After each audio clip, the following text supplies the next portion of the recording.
के पास सबूत है ना, हम सब सॉर्ट कर लेंगे, तुम अर्जुन की फिक्र ना करो। काश हम अलग ही ना हुए होते, एक साथ होते हमेशा हमेशा के लिए। और अगर उसके पास ठोस सबूत होगा तो क्या पता वो इस प्रॉब्लम को सॉल्व कर पाए। मम्मा तुम्हारे साथ है? नहीं, वो तो ऑफिस गया होगा ना। यही लग रहा है कि पम्मी और नूर ने शायद साथ ही रहना है। तो पम्मी को वो फुटेज दिखाने में हर्जी क्या है? किस्मत में हमारा साथ लिखा ही नहीं था, तेरा और ज्योति का साथ लिखा है। शायद यही मेरी सलाह है। मेरी यार ऑफिस में नहीं है, पिछले आधे घंटे से घर गया हुआ है, कब से ट्राई कर रहा हूँ, कॉल ही नहीं उठा रहा। पम्मी की बुआ ने वो काम कर दिया जो पम्मा कभी सोच भी नहीं सकता था। पम्मी की बुआ ज्योति की बातों में आ गई और उन्होंने नूर के मोबाइल से अर्जुन का नंबर निकालकर अर्जुन को नूर के बारे में सब बता दिया। लेकिन अब इसकी सजा नूर को और पम्मा को भुगतनी पड़ेगी।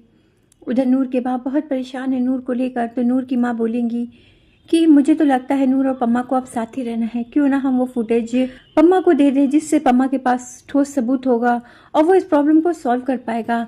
जल्द ही नूर के बाप वो पम्मा से कांटेक्ट करने की कोशिश करेंगे। उधर बूजो वो पम्मा को लेकर बहुत परेशान है क्योंकि पम्मा फ़ोन नहीं उठा रहा है और वो ऑफिस से भी बहुत पहले निकल चुका है। और वो ज्योति को कॉल करेगा और ज्योति से पूछेगा कि पम्मा तेरे साथ है। ज्योति बोलेगी नहीं तो वो तो ऑफिस गया होगा ना। तो बुजो बोलेगा कि वो तो आधा घंटा पहले ही निकल गया और वो कॉल भी नहीं उठा रहा है। उधर पम्मा को ये बात पता चली है कि उसकी बुआ ने नूर के साथ बहुत गंदा व्यवहार किया है, जिसकी वजह से नूर को बहुत तकलीफ हुई है।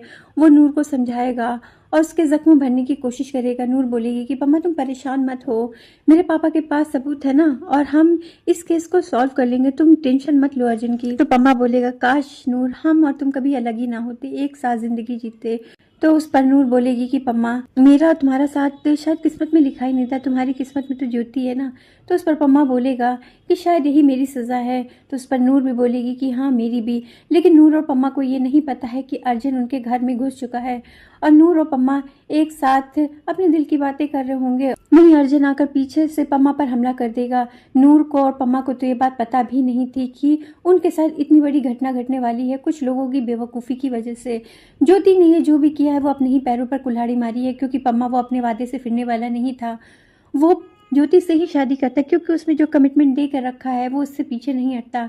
अब तो पम्मा को ये भी बात पता चल गई है कि पम्मा जो गोल्ड नहीं जीत पाया है या जो उसे बैन कर दिया गया था वो भी अर्जुन और अर्जुन के बाप की वजह से किया गया था। अब तो पम्मा और ज़्यादा बौखलाया हुआ है, वो किसी भी तरीके से अर्जुन से बदला लेना चाहता है।